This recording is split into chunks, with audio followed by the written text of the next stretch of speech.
Hey guys, happy Wednesday. This is Angela again with the 5 Awesome Musicians. I hope you're doing well on this hump day before Thanksgiving break. So Ashley in her last video alluded that we would be marching over the weekend in sub-freezing weather, and I just wanted to say that that was really cold. That was very, very cold, and we broke out the MI parkas, which I've never seen before, and some of the upperclassmen have never seen before. I can't put my arms down! So a lot of Penguin references and Christmas Story references definitely ensued.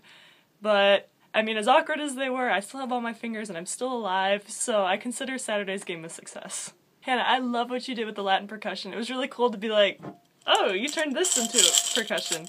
Just stuff around our room.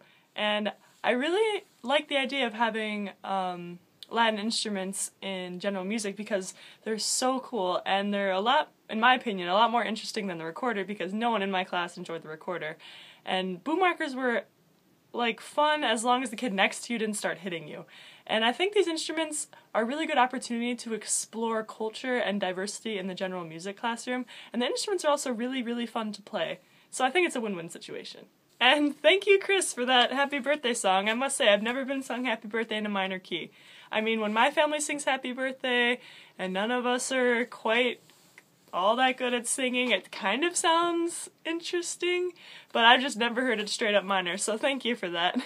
And Chris, I also really liked what you said about facilitating an accepting atmosphere, because I think that is just so important, and that relates to what Ashley was talking about having LGBTQ people in a band, and maybe having one race be more prominent than another race, or different socioeconomic levels. And I think if we can facilitate that atmosphere, it will help ease all those strains between the students and the awkwardness. And I think that if it's just open and like the focus is on learning and music making and friendship and enjoying yourself, I think it will help a lot. So my fun fact this week is that for a theory composition project, I wrote a Sacred Harp piece. And you're probably all saying, wow, she's going to talk about Sacred Harp again. And yes, I'm going to talk about Sacred Harp again. It was really cool for me to reach out to other people in the Sacred Harp community that I met at Camp Fossil over the summer. Like, I asked Mr. Dan Britton where he got his text from, and he is a great composer of Sacred Harp, and so he gave me a link, and I found a lovely text based on the Genesis quote, "Let there be light," which I found really inspirational because let there be light is like this open, just brightness, and Sacred Harp makes me feel happy, and light also makes me feel happy, so it worked.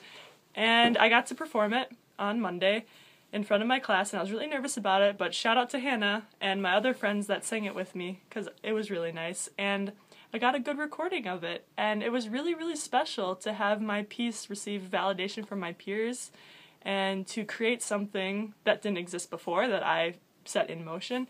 And I think composition could be a really interesting thing to explore in general music, because once you give the tools to kids, especially when they're in high school and able to grasp the ideas of tonality, they can create some amazing stuff. Everyone in that class created beautiful music, and Ashley too. She created this beautiful trumpet piece that I loved listening to. So I think composition could be an interesting thing to explore in general music. So that's it for me this week. I'll see you guys next week. So have a happy hump day, and let's get to Thanksgiving break. Woo!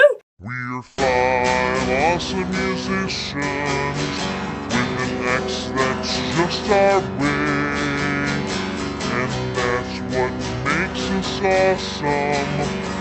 What else can I say?